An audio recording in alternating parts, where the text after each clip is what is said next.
မင်္ဂလာပါရှင်။မော်ဝင်ကျောင်းတော်ရန်နေကြိုဆိုလိုက်ပါရယ်။ဒီချန်နယ်ကနေပရိသတ်များအတွက်၆ချားဝေရပရာလောကဇလန်းကောင်းတွေကိုတင်ဆက်ပေးနေပါရယ်။ဒီနေ့မှာတော့စာရေးဆရာမြူကိုအလင်ကရဲ့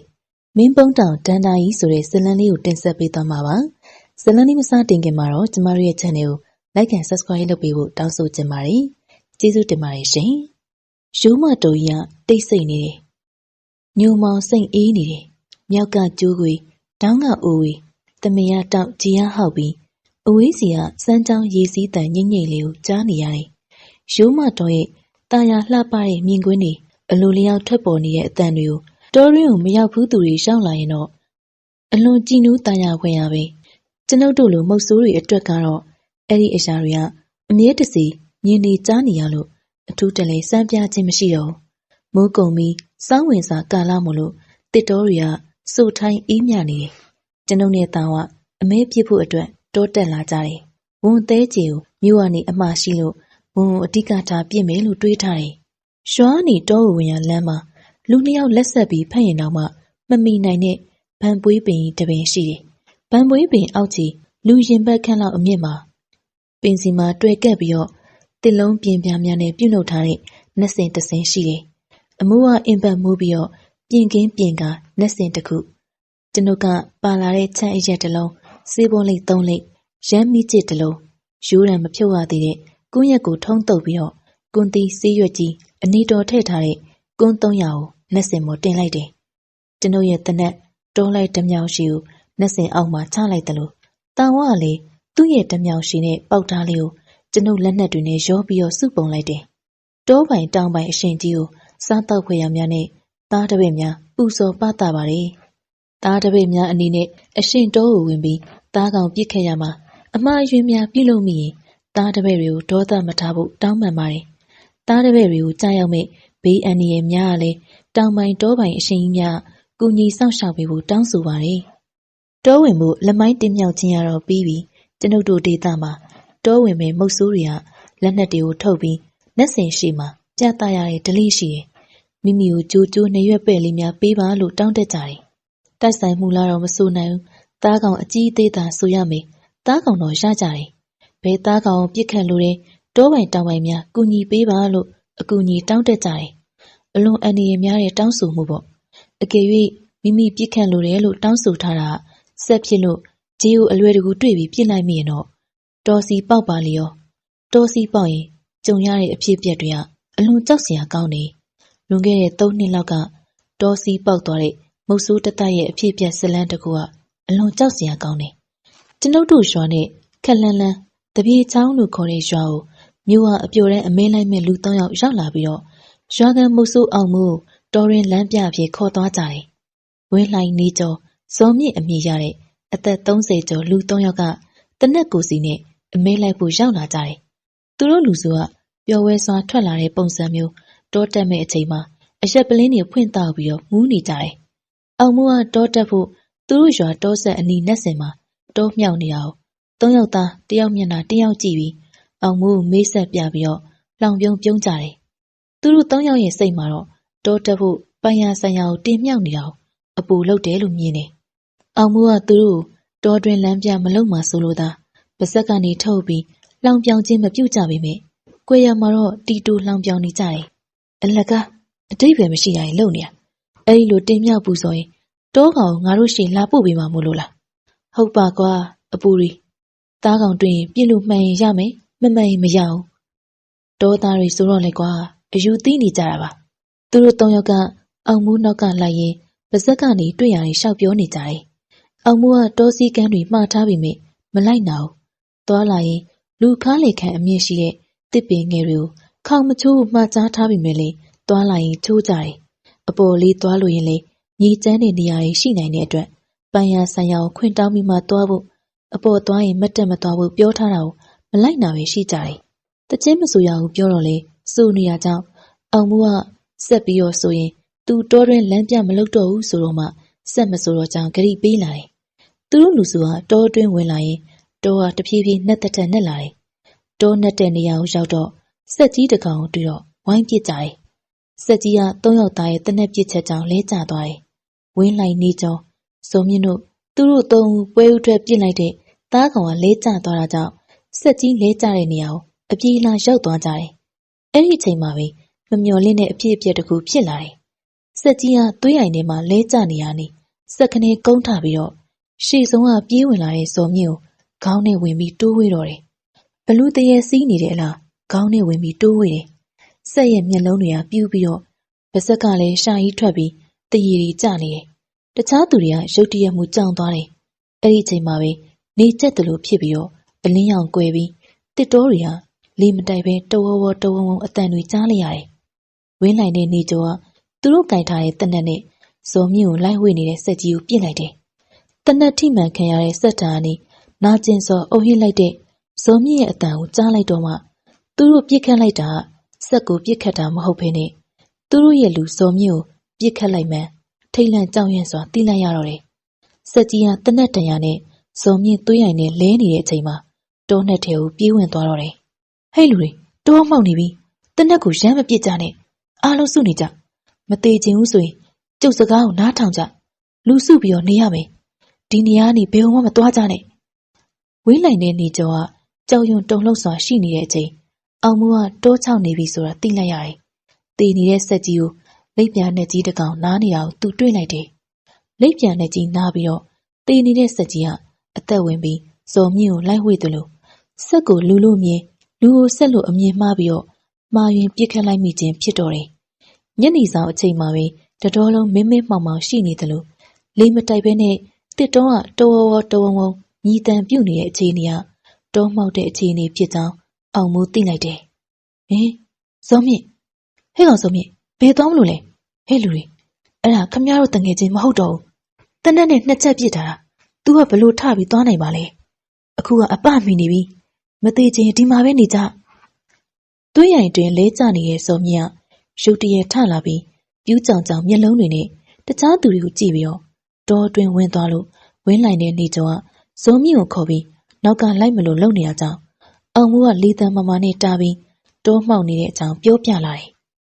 တောပိုင်တောင်ပိုင်များကိုသားတစ်ပည့်များအနူးညွတ်တောင်းပန်အပ်ပါတယ်မလိမ်မှုမလိမ်မာများမှု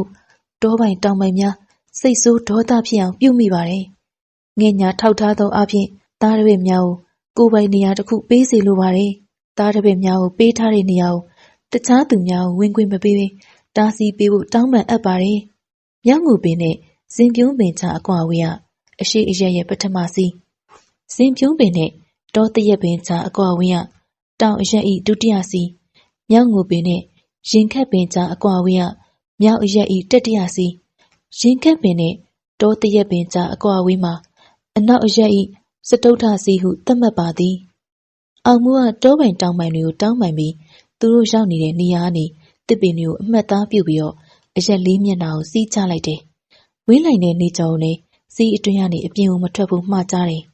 အချိန်ကတဖြည်းဖြည်းရွေ့ရှားပြီးအမောင်တို့ကိုချင်းချင်းဝင်ရောက်လာတယ်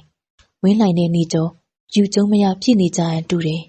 သူတို့တငယ်ချင်းကိုသူတို့ပြစ်တက်လိုက်မိကြတာမို့စိတ်ချောက်ချပြီးတော့စကားမပြောနိုင်ပဲ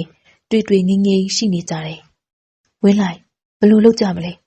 ငါတို့ဇုံမြင့်ကိုတတ်မိပြီအေးဘာဆက်လို့ရမှမသိဘူးဒါလူတက်မှုကွငါတို့ဒီကနေပြန်လူတက်မှုနဲ့အဖမ်းခံရလိမ့်မယ်နေကျော်ဒီကိစ္စကမင်းနဲ့ငါပဲသိရလေညို့ပြန်ရောက်ရင်ဇုံမြင့်ကိုကြားဆွဲသွားတယ်လို့ပြောကြတာပေါ့ဇုံမြင့်ရဲ့မိသားစုတွေကဒီရွာကိုလာပြီးစုံစမ်းရင်ဘယ်လိုလုပ်မလဲဟိုမုတ်ဆိုးကငါတို့ဇုံမြင့်ကိုပြစ်တာကိုမြင်ထားတယ်လေကွာဒီလိုလုပ်ရဝင်လိုက်မုတ်ဆိုးကိုပါတတ်လိုက်ရအောင်အဲ့ဒါဆိုငါတို့ပြောတာကိုဖုံးမဲ့သူမရှိတော့ဟာဖြစ်ပါမလားနေကျော်ရွာသားတွေနဲ့ပါပြဿနာတက်မယ်အလုပ်ကြီးဒီလိုလုပ်မယ်ကွာငါတို့မုတ်ဆိုးကိုမေ့သွားအောင်လို့ရိုက်ပြီးထားခဲ့မယ်ဒီလိုညနဲ့ကြီးတော်တယ်မေ့လဲနေသားစားတတော်ကတကောင်မဟုတ်တကောင်နဲ့တွေ့မှာပဲငါတို့ရွာရောက်ရင်ဇော်မြင့်ကိုကြားဆွဲတော်လို့မုတ်ဆိုးကလိုက်ရှာဖို့သွားတယ်ငါတို့ကကြောက်လို့ပြန်လာတယ်လို့ပြောမယ်လေဝင်းလှိုင်လေလူတက်မှုနဲ့အဖမ်းမခံလို့တာကြောင့်နေကျော်ပြောသမျှခေါင်းငိမ့်လိုက်တယ်နေကျော်ကတစ်ကိုင်းချောက်ခက်မှတစ်ချောင်းကိုရှာပြီးတော့လက်ကိုနောက်ပစ်ပြီးအောင်မိုးအနီးကိုချင်းကပ်သွားတယ်အောင်မိုးကထင်းချောက်တွေရှာဖွေပြီးတော့တီးဝက်ချောက်တွေကိုစုပြီးအပေါ်ကနေထင်းချောင်းတွေတင်ပြီးမိမွေးဖို့ကြိုးစားနေတယ်ဝင်းလှိုင်နဲ့နေကျော်သူ့အပေါ်ရုပ်မာမဲ့အစီအစဉ်ကို တိုးတိုးကြိတ်ပြီးတိုင်မင်နေအောင်သူမသိရှာဘူးအဲ့ဒီအချိန်မှာပဲသူ့အနားကိုနေကျော်ကန့်လာတာကြောင့်စောင့်ကြောက်ထိုင်ပြီးမီးမွေးနေရနေလှည့်ကြည့်လိုက်တော့အောင်မိုးရဲ့နှထင်ဆောင်ကိုတစ်သားတုတ်ကအရှိန်ပြင်းစွာနဲ့ကြားရောက်လာတော့တယ်အောင်မိုးမြေပြင်ပေါ်တအီအီလဲပြိုသွားပြီးတော့လောကကြီးနဲ့အဆက်အသွယ်ပြတ်တောက်သွားတော့တယ်နေကျော်နဲ့ဝင်းလိုက်ရကြောဘိုးရဲ့အတွင်ကနေလက်နှိပ်တံပြီးကိုစီထုတ်ပြီးတော့ရွာဘက်ကိုပြန်မှုပြင်ဆင်နေတယ်နေကျော်ကမီးပုံကိုခြေနဲ့ကန်ညှိလိုက်ပြီးတော့အောင်မိုးရဲ့တောလိုက်တမြောင်နဲ့ဒူးလေးကိုယူလာခဲ့တယ်နှစ်ယောက်သားရွာရှိမယ်လို့ထင်တဲ့ဘက်ကိုတောအတွင်းလက်နှိပ်တံပြီးကိုစီနဲ့ရှောက်ခဲ့ကြတယ်ဒါပေမဲ့တောမကျွမ်းတဲ့အပြင်ညပိုင်းလဲဖြစ်ပြန်2 နာရီနီးပါးခန့်တောအတွင်းရှောက်ပြီးတော့တောအတွင်းဘေးသွားလို့ဘေးလာရမှမသိစမ်းတဝဝနဲ့ရှိနေတယ်အဲ့ဒီခါကျမှအောင်မိုးကိုရိုက်နှက်ပြီးထားခဲ့တာကိုနောင်တရှားလာခဲ့ကြတယ်အောင်မိုးလိုတောကျွမ်းမုတ်ဆိုးမပါပဲနဲ့အခုတောအတွင်းကနေမထွက်နိုင်တာသိကြတယ်အောင်မိုးထံပြန်သွားမယ်လို့တွေးကြပေမဲ့ဘယ်ရက်ကိုသွားရမှမသိအောင်အရက်လဲနေတော့တယ်ဟင်ဇော်မြင့်မင်းဘာမှမဖြစ်ဘူးနော်တော်သေးရပါကွာလက်နှိပ်တံမီနဲ့ဟိုတီထိုးကြည့်လိုက်တော့တစ်ပင်တပင်ရဲ့အကွယ်ကနေထွက်လာပြီးသူတို့ပြူးကြောင်ကြောင်မျက်ဝန်းနေနဲ့ကြည့်နေတဲ့ဇော်မြင့်ကိုတွေ့လိုက်တာကြောင့်နှစ်ယောက်သားရုတ်တရက်ပျော်သွားကြပြီးတော့ဝမ်းသာအားရနှုတ်ဆက်လိုက်တယ်ဇော်မြင့်ရဲ့ရှင်ဘက်မှာတနက်2 ချက်ထိထားတဲ့နေရာကနေသွေးတွေကစီးကျနေတယ်မင်းသေးပြီဆိုပြီးတော့ပြဿနာတက်မှာဆိုလို့မုတ်ဆိုးတော်မှငါတို့ရိုက်ပြီးထားခဲ့တာမင်းတရားအချိန်နေဘလို့နေသေးလေမင်းမသေးတာအံ့ဩတယ်ကွာဝမ်းလဲဝမ်းသာတယ်နေကျော်ကသူမုတ်ဆိုးအောင်မို့ရိုက်နှက်ထားတဲ့အကြောင်းပြောသလိုဝင်းလန်ရလဲဇော်မြင့်မသေးတဲ့အတွက်စိတ်သက်သာရပျော်ရွှင်နေတယ်ဘာစကားမှမပြောတော့လားဇော်မြင့်မင်းကိုတနက်နဲ့ပြစ်မိလို့ငါတို့စိတ်ဆိုးနေရလားငါတို့လည်းစက်ကိုပြစ်တာပါပြစ်ပြီးမှစက်မဟုတ်ဘဲနဲ့မင်းဖြစ်နေတာမင်းတို့လမ်းပြောင်းနေရမို့လားရွာဘက်ကိုသွားမယ်လမ်းငါသိတယ်ငါနောက်လိုက်ခဲ့ကြနေကြုံနဲ့ဝင်းလိုင်စကားပြောတာကိုဇော်မြင့်ကဘာစကားမှပြန်မပြောပဲနေရာကနေတလက်မှမရွှေ့ပဲမျက်လုံးအကြောင်သားနဲ့ကြည့်နေတယ်ခဏနေတော့မှဇော်မြင့်က6 ကန့်အက်ကွဲတဲ့လေတံနဲ့ရွာကိုသွားမယ်လမ်းကိုသိရဲဆိုပြီးတော့တစ်ပင်နေကြအမှောင်တွင်းကိုဝင်သွားတာကြောင့်နေကြုံနဲ့ဝင်းလိုင်လင်းနောက်ကနေလက်နှိပ်တံပြီးကိုစီနဲ့ဇော်မြင့်သွားရနောက်ကိုလိုက်သွားကြတယ်ရှေ့ရဇော်မြင့်ကလက်နှိပ်တံပြီးမပါပေမဲ့ရှေ့ကနေတောက်လျှောက်သွားနေတယ်ဟဲ့ကောင်ဇော်မြင့်ဘာတွေ့လို့လဲအမြန်သွားရအောင်လေကွာဒီတော့တဲ့နေရတာကြောချမ်းလာပြီကွာဟဲ့ကောင်ဟာတရေအမလေးရှေ့ကနေသွားနေတဲ့ဇော်မြင့်ကတောတနေရာရောက်တော့ရက်လိုက်တယ်နောက်ကလိုက်လာတဲ့နေကြုံနဲ့ဝင်းလန်ကဆက်သွားဖို့ပြောပေမဲ့ဇော်မြင့်ကတုတ်မှမလှုပ်တာကြောင့်ပခုံးကိုဆွဲကင်ပြီးနေကြုံကလှုပ်လိုက်တော့ဇော်မြင့်သူတို့နှစ်ယောက်ဘက်ကိုလှည့်လာတယ်လက်နှိပ်တံပြီးအောက်မှာမြင်လိုက်ရတဲ့ဇော်မြင့်ရဲ့ရုပ်သွင်းကကြောက်မက်ဖွယ်ရအသွင်ပြောင်းလဲနေတယ်မျက်လုံးနှလုံးကသွေးနေအောင်တန်းပြီးပါဇက်ကဟထားတော့ပါဇက်ကနေသွေးတွေကပန်းထွက်နေတယ်ဇော်မြင့်ကနေကျော်ရဲ့လက်မောင်းနှစ်ဖက်ကိုကင်ပြီးတွန်းလိုက်တော့နေကျော်ကနောက်ပြန်လဲသွားရနေဇော်မြင့်ကနေကျော်ရဲ့ရင်ဘက်ပေါ်ကိုတက်ခွာပြီးမျက်နှာချင်းထိကက်လူမတက်ရှိနေတော့ဇော်မြင့်ပါဇက်ကနေကျနေတဲ့သွေးတွေကနေကျော်ရဲ့မျက်နှာအပြင်ကြောင်လန့်တကြားအော်ဟစ်နေတဲ့နေကျော်ရဲ့ပါဇက်အတွင်ဝင်ကုန်တော့တယ်ဇော်မြင့်အနောက်ဘက်တောအုပ်အတွင်းရနေလေမကောင်းဆိုးဝါးတွေထွက်လာတာကိုဝင်းလိုက်တွေးလိုက်ရတော့တယ်နေကျော်ရဲ့ကြောက်မက်ဖွယ်ရအော်တိုင်ထွက်လာတယ်ဇော်မြင့်လက်တစ်ဖက်ကနေကျော်ရဲ့ဝမ်းပိုက်ကိုထိုးခွဲလိုက်တော့လက်ကဝမ်းပိုက်အတွင်ဝင်သွားပြီးနေကျော်ရဲ့နာကျင်စွာအော်ဟစ်တန်ထွက်ပေါ်လာတော့တယ်ဇော်မြင့်လက်ကနေကျော်ရဲ့ဝမ်းပိုက်ကိုမှွေနှောက်ပြီးဥတွေကိုဆွဲထုတ်နေတော့မချိမဆန်နာကျင်မှုကြောင့်နေကျော်တယောက်အော်ဟစ်ညှိတွားနေတော့တယ်ဇော်မြင့်ကနေကျော်ရဲ့ဝမ်းပိုက်ကနေဆွဲထုတ်တဲ့ဥတွေကိုပါဇက်အတွင်ထည့်ပြီးအာရပါရကြိုက်ပြက်စားတောက်နေတယ်လို့တခြားသောမကောင်းဆိုးဝါးတွေကလည်းအနားကိုကပ်လာပြီးဇော်မြင့်ရဲ့ခြေလက်တွေကိုဆွဲဖဲ့နေကြတော့နေကျော်ရဲ့ခြေလက်တွေကိုဆွဲဖဲ့နေကြတော့ခြေလက်တွေပြုတ်ထွက်ကုန်တယ်မကောင်းဆိုးဝါးတွေနေကျော်ဝိုင်းဖွဲ့စားတောက်နေတဲ့မြင်ကွင်းကိုဝင်းလိုက်တယောက်ကြောင်ရွံတုန်လှုပ်စွာကြည့်နေတဲ့အချိန်သူ့ရဲ့လက်ကဝိတ်ကိုလက်တစ်ဖက်ကစုပ်ကင်ပြီးအော်ဟစ်လိုက်တယ်သူ့ရဲ့လက်ကဝိတ်ကိုလက်တစ်ဖက်ကလာစုပ်ကင်လို့အော်ဟစ်လိုက်မိတယ်အော်လိုက်ပြီးမှအဲ့ဒီသူကမုတ်ဆိုးအောင်မှုဖြစ်နေမှသိလိုက်ရတယ်အောင်မှုကဝလုံးကြောက်တွေကိုစုချီထားတဲ့မိတို့တစ်ချောင်းကိုကင်လာပြီးရောက်လာခြင်းဖြစ်ပြီးတော့ဝင်းလာရဲ့လက်ကိုဆွဲပြီးအဲ့ဒီနေရာကနေပြေးထွက်ခဲ့တော့တယ်မကောင်းဆိုးဝါးတချို့ကဝ င်းလိုက်နဲ့အောင်မိုးပြေးရနောက်ကိုလိုက်လာကြတယ်။အမှန်တကယ်ကအောင်မိုးလဲကျကြံနေရတဲ့နေရာအဲ့ဒီအနားမှာပဲရှိတာ။တော်တယ်မျက်စိလဲပြီးအဝေးကြီးကိုရှောက်နေတယ်လို့ထင်မှတ်ကြပေမဲ့အဲ့ဒီနေရာပတ်လည်မှာပဲတဝဲလေလေရှိနေကြတာ။အောင်မိုးကငိမ့်နေတဲ့မိဘုံကိုပြန်မွှေးထားတယ်။သူ့လက်အတွင်းကဝါမီးတုပ်ကိုမိဘုံအတွင်းပြစ်ထည့်လိုက်ပြီးတော့မိဘုံအနီးမှာမျက်နှာတီတီနဲ့ထိုင်နေတယ်။သူ့ပုံစံကစိတ်ဆိုးဒေါသဖြစ်နေရရှိတယ်။ခင်ဗျားတို့အတော်ဆိုးတဲ့လူတွေပဲ။တကယ်ဆိုရင်ညှိနိုင်လို့ရင်အခုလူတွေဖြစ်လာမှာမဟုတ်ဘူး။အခုတော့မဖြစ်တဲ့နာတွေဖြစ်ကုန်ပြီ။ကျွန်တော်ကတော်တယ်တေချမ်းရအောင်လို့ပြစ်ထားခဲ့ကြတယ်။ကျွန်တော်ကတော့ခင်ဗျားတို့လောက်မရက်ဆက်တက်လို့အော်တန်ကြားလို့လိုက်လာတာပဲ။တောင်းပန်ပါတယ်ကိုအောင်မိုးရကျွန်တော်ကိုခွင့်လို့ပါ။ကျွန်တော်တို့မလုပ်တဲ့နာကိုလုံးမိပါတယ်။ဝင်းလိုက်တယောက်အောင်မိုးစိတ်ဆိုးမှန်ဆိုးပြောနေတာကိုရှ िख ိုးကြော့ပြီးငိုယူတောင်းပန်နေတယ်။သူတို့ဘေးပတ်လည်မှာမကောင်းဆိုးဝါးတွေရှိနေကြတယ်။ဒါပေမဲ့အောင်မိုးစီးချထားတဲ့နေရာကနေကြော်ဖို့ပြုတဲ့အချိန်တစုံတစ်ယောက်ကစောင့်တွန်းလိုက်တဲ့အလားနောက်ကိုလွင့်ထွက်သွားကြတယ်။အောင်မိုးကကြောင်ရွံ့တုန်လှုပ်စိတ်နဲ့ငိုယူနေတဲ့ဝင်းလိုက်ကိုကြည့်ပြီးသူ့အသက်ကိုလှုပ်ကြံခဲ့သူတွေဖြစ်ပေမဲ့ငကိုစိတ်သဘောထားပြေဝသူမှုစိတ်ကိုဖြေလျှော့လိုက်တယ်။ခမည်းကျုပ်စီးချထားတဲ့နေရာမှာသာနေဘလို့ဘေးမျိုးမှမကြုံစရအောင်အပြင်ထွက်ရင်တော့ကျွန်တော်လည်းမကယ်နိုင်တော့ဒီစီကကျွန်တော်တို့အပြင်ထွက်အောင်နှီးမျိုးစုံနဲ့လှုပ်ကြလိုက်မယ်ဘလို့လှည့်ပြားမှုကြောင့်မဆိုဒီစီကနေအပြင်ကိုမထွက်ပါနဲ့အောင်မိုးကမိဘုံကိုထင်းကြောင်များမပြတ်ထဲ့နေတယ်ဝင်းလိုက်ကမိဘုံအနီးထိုင်ပြီးတော့ကြောင်ရွံ့စွာနဲ့အရင်လေးမျက်နှာကိုမလုံမလဲကြည့်နေတယ်မကောင်းဆိုးဝါးတွေကိုတော့ထပ်မတွေ့ရတော့အချိန်ကည2 နာရီခန့်ရှိပြီဟာကိုအောင်မိုးစင်အုပ်တွေဒီဘက်ကိုပြေးလာနေကြပြီစိတ်အေးထားကိုဝင်းလိုက်ကျွန်တော်တို့ကနေကင်းဘက်တောမှောက်ပြီးသွားပြီအခုညရောက်လာတော့တောချောက်နေတာဘယ်ဘုံမှမပြေးနဲ့ပြေးရင်သေလိမ့်မယ်ဝင်းလိုက်ကနီးကပ်လာတဲ့စင်ရိုင်းအုပ်ပြေးလာတဲ့ကြောင့်ထပြေးရမလို့စက်နေရမလို့နဲ့ကြောင်ရွံ့မှုကထိမ့်ချုံမရစွာရှိနေတယ်အဲ့ဒီအချိန်မှာပဲပြေးလွှားနေတဲ့စင်ရိုင်းအုပ်ကအောင်မိုးစီးချထားတဲ့မြောက်ငိုပင်နဲ့ဇင်ပြုံးပင်စီးအရှိကိုရောက်တော့စင်ရိုင်းတအုပ်ပြေးလာတဲ့အတန်ကကြက်ပြောင်ငှက်ပြောင်ပျောက်ကုန်တော့တယ်ဝင်းလိုက်ကစင်နှင်းခံရမယ်လို့တွေးနေရတာနေစင်ရိုင်းအုပ်ကအနီးရောက်လာတာနဲ့ပျောက်ကွယ်သွားတာကြောင့်အံ့ဩတကြီးဖြစ်သွားရတယ်တော့ညပိုးကောင်တွေရဲ့အော်မီတန်တိတ်ဆိတ်နေတယ်လို့ညမှာကြက်စားတဲ့ညငှက်တွေရဲ့အတန်အိမ်ရင်ဟောက်တက်တဲ့ဂျီရီရဲ့အတန်တောင်မကြားရဘဲနဲ့တိတ်ဆိတ်မှုကကြီးစိုးနေတယ်ဝင်းလိုက်ဟာဇော်မြင့်နဲ့နေကျော်တို့ပါလားဟဲ့လူခမရဲ့တငယ်ချင်းတွေကရှေ့မှာတေသွားပြီနော်ဒါတောရဲ့လှည့်စားမှုတွေတောမာရအောက်ကိုရောက်သွားမယ်သတိထားဇော်မြင့်နဲ့နေကျော်ကလူကောင်းပကရီအတိုင်းထုတ်ပိုးတွေတနက်တွေလွယ်ပြီးတော့တောင်ဘက်စီးနားမှာရှက်ပြီးဝင်းလိုင်ကိုခေါ်နေကြတော့အံ့ဩနေတဲ့ဝင်းလိုင်ကိုအောင်မိုးကသတိပေးနေတာ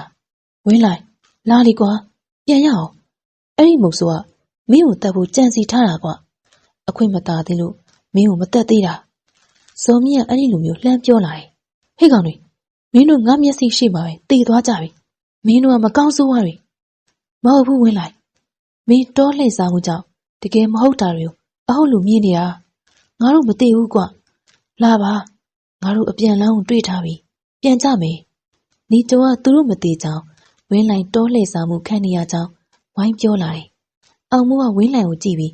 သူ့လက်ကထင်းချောင်းတစ်ချောင်းကိုမတိမတာကင်ထားတယ်မုတ်ဆိုးကသူ့ကိုရိုက်သွားတာမင်းကိုမကျေနပ်ဘူးနော်အခွင့်တိုင်းမင်းကိုတတ်ဖို့ချောင်းနေတာဟုတ်တယ်ဝင်းလိုက်သူကမင်းကိုတတ်ဖို့တွေးနေတာမင်းလက်ထဲမှာတနက်ရှိလို့အခွင့်မသာသေးလို့စောင့်နေတာသူ့တက်လိုက်ပြစ်တက်လိုက်မင်းလက်ထဲကတနက်နဲ့ပြစ်တက်လိုက်ဇုံးမြင့်နဲ့နေကျော်ကအောင်မိုးကိုပြစ်တက်ဖို့တွန်းအားပေးနေကြတယ်အောင်မိုးကမျက်စိမျက်နှာပြက်နေပြီ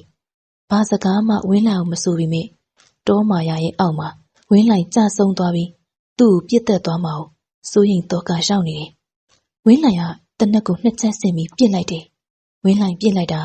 ဇော်မြင့်နဲ့နေကျော်ကိုပြစ်လိုက်ခြင်းပဲဖြစ်တော့တယ်ဇော်မြင့်နဲ့နေကျော်ကဝင်းလိုက်တနက်နဲ့ပြစ်လိုက်တဲ့အချိန်ကြာမှမကောင်းဆိုးဝါးအသွင်ကိုပြောင်းလဲသွားတော့တယ်စီးချထားတဲ့နေရာကိုကြော်ဝင်လာလို့မရလို့မကြည်မနဲ့တောက်ခောက်ပြီးတော့အမှောင်တွင်းဝင်သွားကြတော့တယ်အချိန်ကြီးကနောက်ထပ်ပြဿနာတွေဖြစ်မလာတော့ဘဲနဲ့ငြိမ်သက်တိတ်ဆိတ်သွားတယ်တောရဲ့လှည့်စားမှုမာယာအောက်ကိုခမည်းရောက်သွားပြီးတော့ကျုပ်ကိုပြစ်တက်လိုက်မှကိုတွေးပြီးကြောက်နေတာတော်သေးတာကိုကိုဝင်းလိုက်ရဲ့ကျွန်တော်တောင်းပန်ပါရဲ့ကိုအောင်မိုး တော်စီကန်တောင်စီကန်ကိုပေါ့ဆာဆာသတိထားခဲ့မိလို့ကျွန်တော်လူနှစ်ယောက်ကိုလည်းဆုံးရှုံးလိုက်ရပြီကျွန်တော်တို့မှားပါတယ်ဗျာကျွန်တော်လည်းခမည်းတငယ်ချင်းနှစ်ယောက်အတွက်စိတ်မကောင်းပါဘူးတောရင်လှည့်စားမှုဝါရင်တောမှုဆိုးတွေတော့တခါတလေကြုံရတတ်ပါတယ်သတိထားပြီးကြော်လွှားသွားရတယ်ဝင်းလိုက်တယောက်တငယ်ချင်းနှစ်ဦးအတွက်စိတ်မကောင်းစွာမျက်ရည်များကျပြီးသူတို့မှားယွင်းမှုအတွက်အောင်မိုးကိုတောင်းပန်နေတော့အောင်မိုးလည်းဝင်းလိုက်ကိုကြည့်ပြီးဒေါသများပြင်းရော့သွားပြီးတော့နှစ်သိမ့်စကားပြန်ပြောနေတယ်နှစ်ယောက်သားမိဘုံပြီးငုတ်တုတ်ထိုင်ပြီးမိုးလင်းတဲ့အထိရှိနေကြပြီးအလင်းရောက်လာချိန်မှာတော့တောအတွင်းအလောင်းလိုက်ရှာကြတော့ခွေးအတွေစားတောက်ထားပြီးရုပ်ပြက်စင်ပြက်ဖြစ်နေတဲ့အလောင်းနှစ်လောင်းကိုတောရဲ့တနေရာစီမှာတွေ့လိုက်ရတယ်အောင်မိုးကရွာကိုပြန်ပြီးသူတို့တောချောက်တောမောက်ခံရတဲ့အကြောင်းရွာသားတွေကိုပြောပြလိုက်တယ်အလောင်းကိုရွာကိုတည်ဖို့မဖြစ်နိုင်တော့တာကြောင့်တောအတွင်းတနေရာမှာမြေမြုပ်တကြိုလိုက်ကြတယ်ဝင်းလိုက်ရလဲမြို့တက်ပြီးတော့ရဲစခန်းမှာတငယ်ချင်းနှစ်ယောက်ကြောင့်ပြောပြပြီးတော့အဖမ်းခံတော့အောင်မိုးကမျက်မြင်သက်သေအဖြစ်လိုက်ပေးခဲ့တယ်တောစီးမောင်အတော်ကြောက်ဖို့ကောင်းတာပဲနော်ကိုကြီးဖို့တည်းဟုတ်တယ်သားကအဲ့ဒါကြောင့်ပေါ့ပေါ့ဆာဆာနေလို့မရဘူးသတိထားနိုင်မှတော်ကားကြတယ်ကျွန်ုပ်ကတောအတွင်းဝင်ပြီးခရီးတစ်ထောက်နားတဲ့ချိန်မှာကျွန်ုပ်မိတ်ဆွေမုတ်ဆိုးအောင်မိုးပြောပြတဲ့သူတို့တောမောက်တဲ့အကြောင်းတာဝါကိုတဆင့်ပြန်ပြောပြခြင်းဖြစ်တော်တယ်ကျွန်ုပ်နဲ့တာဝါတောအတွင်းဆက်ပြီးဝင်လာကြတော့တောအတွင်းတနေရာအရောက်မှာအမလေးဗျဘာကောင်ကြိုက်တာလဲမသိဘူးမှန်းစမ်းတာဝါကြည်စမ်းမယ်တာဝါအလန့်တကြားအော်တန်ကြောင့်ကျွန်ုပ်လှမ်းကြည့်လိုက်တော့အင်ကြီးလက်ရှိဝစ်မထားတဲ့တာဝါသူ့လက်ကိုပုတ်တက်ပြီးတော့အော်နေတယ်ကျွန်ုပ်ကြည့်လိုက်တော့လက်အမွှေးရှည်3-4ပင်ခန့်2နေရာ3နေရာစုပြီးတော့လိန်နေရာကိုတွေးလိုက်ရတယ်ဒါပြားပွေလီလက်ချက်ပဲတာဝါပြားကတုတ်တာမဟုတ်ဘူးလားဗျအခုကအမွှေးကိုလိန်ရတယ်လို့နားလိုက်တာဗျာဒီပြားရဲ့တဘာဝမတုတ်ဘူးတာဝါရဲ့အဲ့ဒီလိုမျိုးလူရဲ့အမွှေးနုလေးတွေကိုစုပြီးတော့လိန်တာဒီနားမှာပြားကောင်းရှိလောက်တယ်ဆေးဘက်တားဝင်နေကျွန်ုပ်ကပြားပွေလီအခါကိုရှာကြည့်တော့တစ်ပင်အောက်ချီတစ်ခေါင်းတစ်ခေါင်းမှာအိမ်ဖွဲ့နေတဲ့ရင်ကောင်းတတပြားပွေလီခေါင်းကိုတွေ့ရတယ်ပြားတွေစဖွဲ့တာမကြသေးဟန်အရင်မထည့်သေးတာကြောင့်နေရာကိုမှတ်သားထားလိုက်တယ်ပြားပွေလီတွေကအစိမ့်မရှိသလိုရင်ပြားတွေကလည်းအစိမ့်မရှိကြဘူးပြားပွေလီကတစ်ခေါင်းတို့မြေတွင်းအလွတ်တွေမှာအိမ်ဖွဲ့ပြီးနေတတ်ကြတယ်ရင်ပြားတော့ခဏခဏတွေ့ဘူးပါလေကိုကြီးဟာပြားတလက်ကလက်တဝါးစာပဲရှိမယ်ပြားပွေလီကတော့အခုမှပဲတွေ့ဘူးလားအတော်ထူးဆန်းနေပြားပဲတာဝါပြားပွေလီကိုကြည့်ပြီးတော့တန်တော်ရှိနေတယ်ပြားပွေလီကပြားရည်ထဲချိန်တပလင်းနှစ်ပလင်းထိရတတ်တယ်လို့ပြားရည်ထဲမှာသူ့ရဲ့အရှိကအလွန်စေးဘက်ဝင်နေကျွန်ုပ်တို့ဒီနေ့အတွက်ကန်ဆိုးတယ်လို့ဆိုရမယ်တနေ့ကုန်တနေ့ကန်ဝန်လိုက်ရှာပြီးမဲ့မတွေ့တာကြောင့်လက်ပလာနဲ့ပြန်ခဲ့ရတယ်ရွာထိပ်ကိုအရောက်မှာတော့ဝါခုတ်ရာကနေပြန်လာတဲ့တရွာလေးသားတင်ထုံးနဲ့စုံနေကိုကြီးဖို့တည်းအစမ်းမလားဗျလက်ပလာနဲ့ပြန်လာတာအခုမှပဲတွေ့ဘူးတယ်အေးဗျာဝန်ပြစ်မယ်လို့စိတ်ကူးထားလို့ဝန်လိုက်ရှာတာဝန်ကိုမတွေ့တာနဲ့ပဲမပြစ်ခဲ့တော့တာပြစ်မယ်ဆိုရင်မင်းပေါင်းတောင်ဘက်ကိုသွားပါလားကျွန်တော်ဝါခုတ်ဖို့သွားတောင်ကျောလေးတစ်ခုနားမှာအတန်ကြားလို့လှမ်းကြည့်လိုက်တော့မင်းပေါင်းတောင်ဘက်ကိုဝင်းကြီးတစ်ကောင်ထွက်သွားတာကိုမြင်လိုက်တယ်ဗျအေးဗျာကျေးဇူးပဲကိုတင်ထွန်းရေမနှက်ဖြန်မင်းပေါင်းတောင်ဘက်ကိုသွားလိုက်မယ်ကျွန်တော်ကဝန်တရင်ရတာကြောင့်ဝမ်းသာသွားပြီမေတာဝါတော့မျက်စိမျက်နှာပြက်နေတယ်ကိုကြီးဖို့တည်းမင်းပေါင်းတောင်တကယ်သွားမလို့လားဗျအဲ့ဒီနေရာနာမည်ကြီးနော်ကျွန်ုပ်တို့ကဝန်ရှိတဲ့အရက်ကိုလိုက်ရမယ်လေဝန်ကကျွန်ုပ်တို့ရှိတဲ့နေရာကိုလာမှာမဟုတ်တာဒါကတော့ဒါပေါ့ဗျာမင်းပေါင်းတောင်ကလမ်းမှုကောင်းတယ်ဗျမင်းကြောက်ရင်လေကြံနေရစ်လေကျွန်ုပ်တယောက်တည်းသွားလိုက်ပါမယ်အဲ့ဒီလူကြီးကြော်လေချမ်းမနေချင်ပါဘူးဗျာကြောက်တာတော့ကြောက်တယ်ဗျကျွန်ုပ်တို့ရွာနဲ့အတန်ငယ်လှမ်းတဲ့နေရာမှာမင်းပုံးတောင်လို့ခေါ်တဲ့တစ်ပင်ကြီးတွေအုံဆိုင်နေတဲ့တောင်ကြီးတစ်တောင်ရှိတယ်အဲ့ဒီတောင်ကရှေးရခင်ကစစ်ရှုံးလာတဲ့မင်းပုံးသွားတာကြောင့်မင်းပုံးတောင်လို့ခေါ်ကြောင်းသိရတယ်ဘယ်ခေတ်ကာလဘယ်မင်းဆိုတာတော့အတိအကျမသိပဲနဲ့လူကြီးသူမတွေရှေးအစဉ်ဆက်ပါဆက်ရာဇဝင်အရာပြောကြခြင်းဖြစ်တယ်မင်းပုံးတောင်ပေါ်မှာကြောက်လီတစီရှိနေတယ်စီဒီပြက်တစုလည်းရှိတယ်ပြီးတော့တိုက်တစ်ခုလည်းရှိတယ်လို့ပြောကြပြန်တယ်ရှေးကာလတစ်ခုကမင်းပုံးတောင်ဖျားဝဲကျင်းပခဲ့တယ်လို့လည်းဆိုကြတယ်ဖျားဝဲကျင်းပနေချိန်မှာကျွန်ုပ်တို့အရက်ဒေတာမဟုတ်ဘဲနဲ့ရှေးခေတ်အဝတ်စားတွေဝတ်ထားတဲ့ယောက်ျားမိန်းမတွေကဖျားပွဲကိုရောက်လာတယ်လို့ဆိုကြတယ်သူတို့ဘေးနေရာနေလာတာကို တိလိုတဲ့သူတွေကတချို့ကနောက်ကလိုက်ကြည့်တော့တောအတွင်းဝင်သွားပြီးလိုက်ချောင်းနေတဲ့သူတွေမျက်ခြေပြက်ပြီးကြံနေရစ်ခဲ့ကြတယ်။တောင်အောက်စမ်းချောင်းမှာလည်းကြောက်ပြင်လိုမျိုးချုံးမွေ့နေတဲ့ကြောက်ပြားကြီးရှိနေတော့ဖျားပွဲကာလအတွင်းတောတွင်ရထွက်လာတဲ့မိန်းကလေးတွေကအဲ့ဒီကြောက်ပြင်မှာတနခါးတွေသွေးပြီးလိမ့်ကြတယ်လို့နောက်လူတွေလိမ့်လို့ရစေဖို့အတွက်လည်းအများအပြားသွေးထားခဲ့တယ်လို့ဆိုတယ်။တောင်နရံတွေမှာ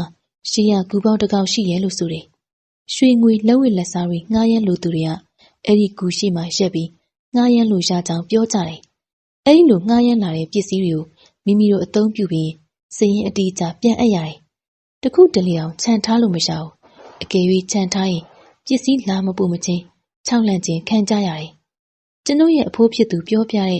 ကြောင်းတစ်ခုရှိတယ်။မဝင်းရွှေလို့အမည်ရတဲ့မိန်းမတစ်ယောက်ကမင်္ဂလာပွဲတစ်ခုမှာဝတ်ဆင်မှုမင်းပုံးတောင်ကူမှာရွှေတစင်စာဝတ်သွားငှားတယ်လို့ဆိုတယ်။ရွှေသွားငှားတဲ့အချိန်ကတောအတွင်းကနေအလွန်လှပတဲ့မိန်းကလေးတစ်ယောက်ထွက်လာပြီးပဝါနဲ့ထုတ်ထားတဲ့ရွှေတစင်စာလာပေးပြီးတော့တတ်မှတ်ရက်ချိန်မှာပြန်လာပြီးဖို့မှားကြားလိုက်တယ်။မဝင်းရွှေကတတ်မှတ်ရက်ချိန်ရောက်တော့ရွှေတစင်စာမှာလက်ကောက်တကွင်းခိုးယူထားပြီးကြောက်လန့်ကူရဲ့ရှေ့မှာရွှေထုတ်ကိုချထားပြီးပစ္စည်းလာပို့ကြောင်းပြောပြီးတော့ထားရခဲ့တယ်။အဲဒီနေ့ညနေသန်းခေါင်ချိန်မဝင်းရွှေတို့မိသားစုအိတ်ကောင်းနေတဲ့အချိန်မှာတိမ်လုံးငလင်လုတ်တယ်လားတိမ်တိမ်တုံသွားပြီးခိုးယူထားတဲ့ပစ္စည်းကိုလာမပို့ရင်ဒုက္ခကြုံလိမ့်မယ်ဆိုပြီးအတန်နဲ့ကြီးနဲ့ကြိမ်မောင်ပြောဆိုတဲ့အိမ်ခေါင်မှုထက်ကနေကြားလိုက်တော့မဝင်းရွှေလေးကြောက်လန့်ပြီးနောက်တနေ့မိုးလင်းတာနဲ့လက်ကောက်ကိုပြန်သွားထားရတယ်တဲ့။နောက်ပိုင်းလူတွေကငှားထားတဲ့ရွှေငွေတွေကိုလောဘတက်ပြီးယူလာကြတော့ကြောက်လိုင်ကိုတကပိတ်သွားပြီးနောက်ထပ်ရွှေငွေတွေကိုငှားရလို့မရတော့ကြောင်းသိရတော့တယ်။အဲ့ဒီအကြောင်းအရာတွေကလူကြီးသူမတွေမင်းပုံးတောင်နဲ့ပတ်သက်ပြီးပြောပြတဲ့အကြောင်းအရာတွေပေါ့။တကယ်ဟုတ်မဟုတ်တော့ကျွန်ုပ်လည်းမသိပါဘူး။တခါမုတ်ဆိုးတယောက်အမဲပြစ်ထွက်တော့မင်းပုံးတောင်ကြီးမှာခြေတကောင်ပြစ်ခတ်လိုက်တော့တေခွင်းတေခွက်ကိုထိမှန်တော့ခြေကမြားတက်လန့်နေပြေးသွားတယ်။အဲ့ဒီချိန်ခြုံတချုံအတွင်းရနေလူတယောက်ထွက်လာပြီးပြေးသွားတဲ့ခြေကိုဖမ်းထားတယ်။ကြောင်မြောင်ကြိုက်ထားတဲ့မိသွေးလိုအသားရည်နဲ့လူကပြေးနေတဲ့ခြေကိုဖမ်းယူပြီးတော့လေဘေးကိုလိန်ချုံလိုက်လို့မုတ်ဆိုးလည်းအံ့အားသင့်သွားတယ်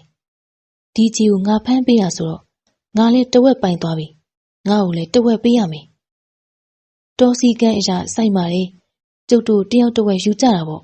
။ခြေကိုဖမ်းယူပြီးတတ်လိုက်တဲ့အသားနက်နက်လူကတောင်းဆိုလာတာကိုမုတ်ဆိုးကလက်ခံပြီးတယောက်တဝက်ခွဲမယ်ဆိုတော့အသားမင်းမင်းလူက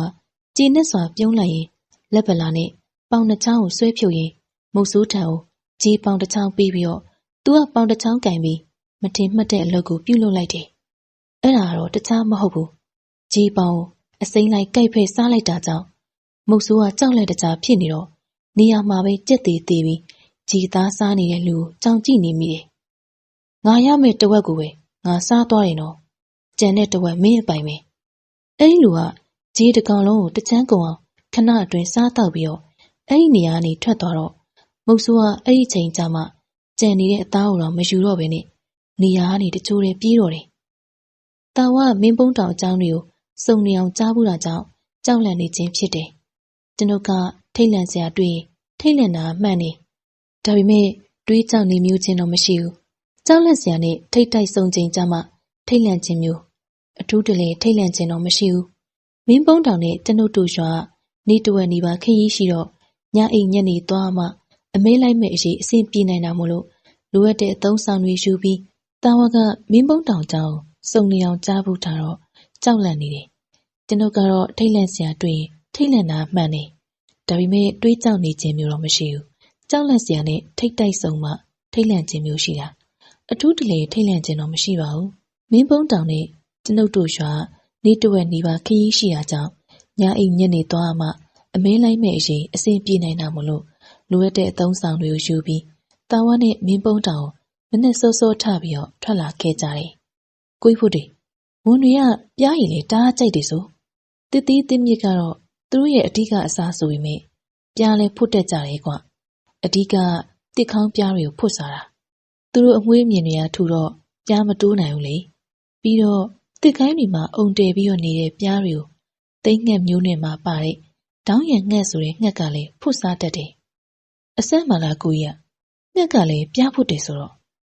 သူကပြားကောင်လေးတွေကိုစားတာအရှိန်နဲ့တိုးဝင်ပြီးတော့ခြေသေးနဲ့ပြားသက်လက်ကိုကုတ်ဖက်ပြီးရင်အပေါ်ကိုထိုးပြန်တက်တာပြားတွေကတုတ်ရင်လေအမွှေးမြင်ထူတော့မထိရောက်သလိုအပေါ်ကိုလိုက်ပြန်တက်ရင်လေပြားတွေကတားကြီးပြန်လို့မရဘူးလေအပေါ်လေချောင်းမိရင်လွင့်ထွက်ကုန်တယ်ဒီလူနဲ့ငှက်တွေကပြားကောင်လေးတွေကိုရင်အခောက်ခောက်အခါခါဆင်းယူတာငှက်စားထားတဲ့ပြားဝါပြားတွေကအရန်ကြောက်ဖို့ကောင်းတယ်သူတို့အပင်အောက်ကဘဲကောင်ဖြက်ဖြက်ဒေါသတကြီးလိုက်ပြီးတော့တုတ်တက်ကြတာလူဆိုရင်တော့မသက်သာဘူးကျွန်ုပ်ကသွားရင်လာရင်တာဝါကိုပြားဖွတ်တက်တဲ့တရိတ်ဆန်တွေကိုပြောပြနေခြင်းဖြစ်တယ်နေ့လယ်ပိုင်းမှာကျွန်ုပ်တို့မင်းပုံးတောင်ကြီးကိုရောက်ကြပြီးတောင်အောက်စမ်းချောင်းပေးမှာချက်ပြုတ်စားတောက်ဖို့နားလိုက်ကြတယ်တာဝါဝါကြီးတောင်နဲ့ထမင်းချက်ဖို့ပြင်နေတဲ့ချိန်ကျွန်ုပ်ကထမင်းစားဖို့အတွက်တားကောင်ငယ်တကောင်ပြစ်ဖို့ထွက်ခွာခဲ့တယ်တာဝါမီးမွေးပြီးတော့ထမင်းချက်နေတယ်ဝချုံတစ်ချောင်းနဲ့ကြောင်ကားလိုက်ထိုးနေတယ်ကြောက်တုံးကြောက်ဆောင်တွေကြားမှာကက်နေတဲ့ငရီငဝင်းတွေကစားကောင်းနေဆိုပေမဲ့တချို့သွေးမတဲ့သူတွေစားမိရဆိုရင်သွေးတိုးသလိုမူနောက်နောက်ဖြစ်တတ်တယ်ကျွန်ုပ်ကသားကောင်တွေ့လို့တွေ့ညာရှောက်လာရင်ချတောင်မိုးတစ်ခုနာကိုရောက်ခဲ့တယ်ချတောင်မိုးကိုတွေ့တဲ့ချိန်မှာချတောင်မိုးရဲ့အောက်ခြေကိုတိချာကြည့်မိတော့မိုးမောက်နေတဲ့ပြန်ပြင်ထားရအပေါက်ကိုတွေ့တာကြောင့်ဝမ်းသာသွားမိတယ်ကျွန်ုပ်ဝမ်းသာတာတော့ချတောင်မိုးတွေကဖုဝင်ပြီးဥဥတက်တာကြောင့်ပဲချနဲ့ဖုကဘလို့ဆက်ဆက်နေရတော့မစိုးနိုင်ဘူးဥကျင်ရောက်မှလာတဲ့ဖုကချတောင်မိုးဖောက်ထားတက်ပြီးတော့ဥမဲ့နေကိုရောက်တဲ့အခါအတွင်းလှိုင်ကောင်းတွင်ကိုအတင်းဖောက်ပြီးတော့ဝင်ဥတက်တယ်ချရီကသူတို့အိမ်ယာပိုင်တဲ့တွင်ရောက်လာတတ်တဲ့ဖုတွေကိုသဲတန်ဝိုင်းကြိုက်ကြတော့ဖုမတနေ့ရက်နဲ့ဥ3-40ကိုတခါတည်းဥတယ်ဥပြီးတဲ့အခါမှာကျင်းပေါက်ကနေထွက်ပြီးတော့အပေါက်ကိုဖြစ်တယ်လို့မြေပြန်ဖို့ထားခဲ့တယ်ပြီးရင်ထွက်သွားတယ်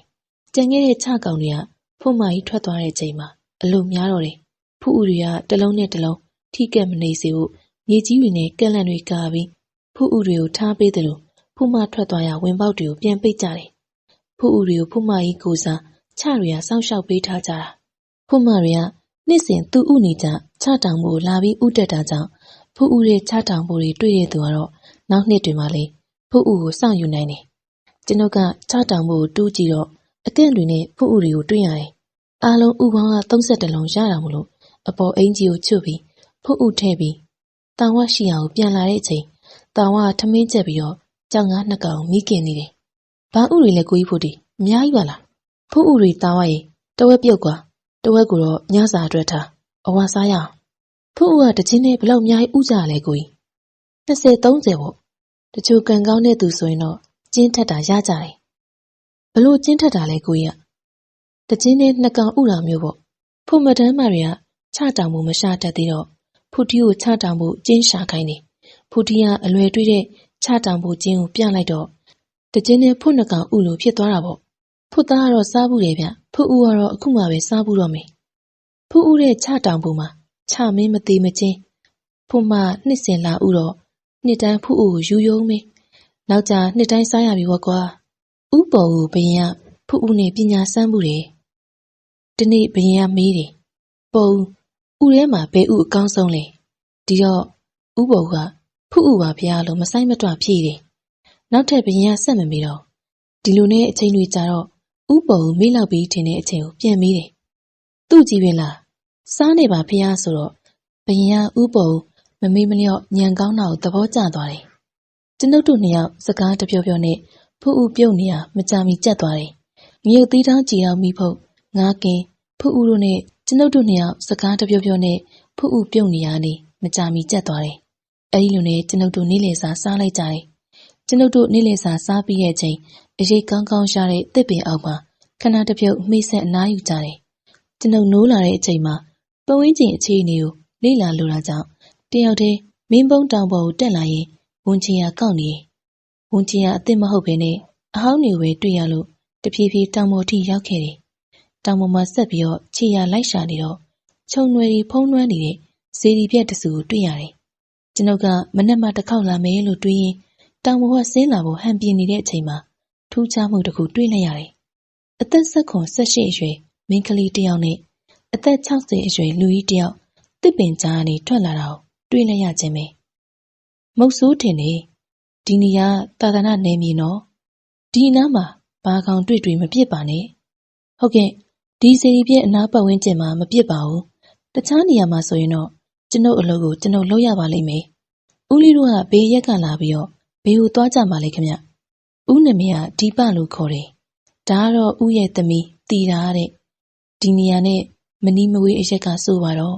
။ကျွန်ုပ်နာမည်ကဖိုးတေပါ။အမဲလာပြင်းရင်ဒီကိုရောက်လာတာပါ။အေးမောင်ဖိုးတေဦးအကူအညီတစ်ခုတောင်းစရာရှိလို့ရောက်လာရတာပဲ။ဘလို့ဦးကျွန်တော်ဘာများကူညီပေးရမလဲ။တက်နိုင်တာဆိုရင်တော့ကူညီပေးပါမယ်။ခဏထိုင်ရအောင်မောင်ဖိုးတေဦးသေးချာရှင်းပြပါမယ်။ဘယ်အရက်ဒေတာမှမသိအခုမှစုံဘူးတဲ့သားဖနှစ်ယောက်ကကျွန်ုပ်ကိုကူညီပေးဖို့တလေးတစားပြောလာတဲ့အတွက်အံ့ဩကြတာတော့အမှန်ပဲ။လူကြီးကတစ်ပင်တစ်ပင်အောင်ခဏတစ်ဖြုတ်ထိုင်မှုဖိတ်ခေါ်လိုက်တော့ကျွန်ုပ်လည်းသားဖနှစ်ယောက်ရှိကိုထိုင်လိုက်တယ်။ဒီပတ်ဆိုတဲ့လူကြီးကကြေးကွန်းအိတ်ကိုထုတ်ယူပြီးတော့ကွင်းရကိုထုတ်ကွန်းရနေပြီးကွန်းကိုပစောင်တွင်ထိန်ကုန်လိုက်တယ်။ဒီလိုပါမောင်ဖိုးတေဦးတို့ကဒီနေရာနဲ့ဆက်နွယ်နေသူတွေပါ။ဒီစီရီပြက်ကိုပြန်ပြင်ခြင်းလို့ကြိုးစားနေတဲ့သူတွေဆိုပါတော့။အော်ကောင်းတဲ့အလုပ်ပဲ။ကျွန်ုပ်လည်းငွေကြေးမစိုက်ထုတ်နိုင်ပေမဲ့လှုပ်အားနဲ့တဒက်တာကူညီပေးပါမယ်။ပြောရရင်ဒီစီရီတော်ပြန်ပြုပြင်ဖို့ကဖျားထီးတော်မှာထဲဖို့ဓာတ်တော်တစ်ခုလိုနေတဲ့မောင်ဖိုးတေလွန်ခဲ့တဲ့နှစ်တချို့ကငလင်ကြောင့်ထီးတော်မြေခါတော့လူတစ်ယောက်ကဓာတ်တော်ကိုယူသွားတယ်။ဘာလို့ဓာတ်တော်ကိုယူသွားလဲဆိုတော့ဒီနေရာမှာဖျားရှိနေတာမကြိုက်တဲ့မကောင်းဆိုးဝါးတချို့ကလူတစ်ယောက်ကိုခြောက်လှန့်ပြီးတော့ယူခိုင်းတာပြီးတော့အဲ့ဒီဓာတ်တော်နေရာတစ်ခုမှာတိမ့်ထားတယ်။မကောင်းဆိုးဝါးပရလောကသားတွေကဇေဒီဓာတ်တော်နာမှာနေလို့ရလို့လားဦးလေး။သူတို့ကတော့ဘယ်ထိလို့ကင်လို့ရမလဲ။ကြောက်လှိုင်ကူတစ်ခုတည်းကိုဇေဒီဓာတ်တော်ယူတဲ့လူကိုထည့်ခိုင်းထားတာပေါ့။ဦးတို့ယူဖို့ကြိုးစားပေမဲ့နှစ်တွေသာကြာလာတယ်။ဒီကိစ္စအကောင့်ထဲမပေါ်လာဘူး။မကောင်းဆိုးဝါးအနှောက်အယှက်တွေကိုမကြော်ဖြတ်နိုင်ဘူး။ဒီတော့မောင်ဖိုးတွေကိုအကူအညီတောင်းရတာပါ။အဲ့ဒီဇေဒီဓာတ်တော်ကဘယ်နားမှာလဲ။ကျွန်ုပ်သွားယူပေးပါမယ်။ဝမ်းသာလိုက်တာမောင်ဖိုးတေရဲ့ဒီလိုဆိုရင်ဒီညဒီနေရာကိုလာနိုင်မလား။ဒီလှိုင်ကိုရှိအောင်လိုက်ပို့ပေးပါမယ်။ဦးတို့ကတော့အနားကိုမရောက်နိုင်လို့ခဝေးဝေးကညွှန်ပြပေးပါမယ်။ဦးတို့သားပါပြန်လိုက်အောင်မယ်မောင်ဖိုးတေကျွန်ုပ်ကိုထူးဆန်းတဲ့အကူအညီတစ်ခုတောင်းတဲ့ဦးတီပါနဲ့တီတာတို့သားဖ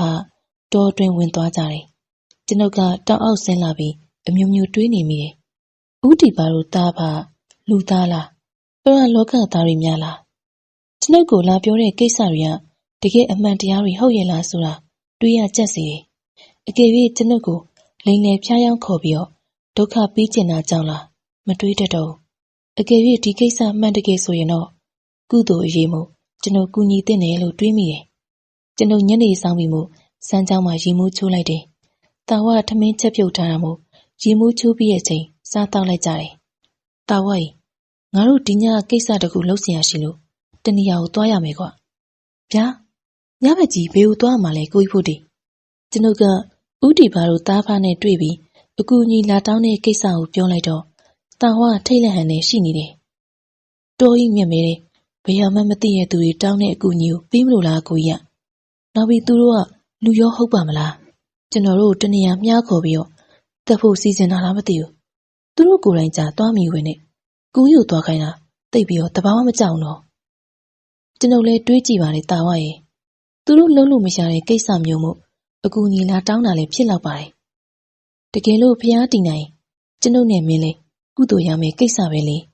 လုပ်ပြီးလိုက်ကြပါမယ်ဘလူးမှမသိတဲ့ကိစ္စမျိုးမို့လို့ခက်နေတာပေါ့ကျွန်တော်ကတော့စိတ်လေးနေတယ်ဗျာဘလူးအန်ရီရဲ့ပဲကြုံမစီဖြစ်လာသမျှရင်ဆိုင်ကြတာပေါ့ကွာစိတ်ကိုရှင်းရှင်းထားလိုအပ်တာတော့ပဲရှုမယ်တခြားပစ္စည်းတွေခဏဖွက်ခဲ့မယ်သွားကြရအောင်လာပြည့်ရဲ့နီးလာပြီးမို့ကောင်းကင်မှာလာမင်းရထိန်လင်းစွာတာနေတယ်လို့လာရောင်ကတစ်တောအုပ်တွေကိုဖျာကျနေတယ်ညစည်းကွက်အော်တန်ကြီးတောက်တန်ညပိုးကောင်အော်မြည်တန်တွေကိုကြားနေရတယ်ကျွန်ုပ်တို့ဟာတစ်တောအတွင်းလာရောင်မကြတဲ့နေရာတွေမှာ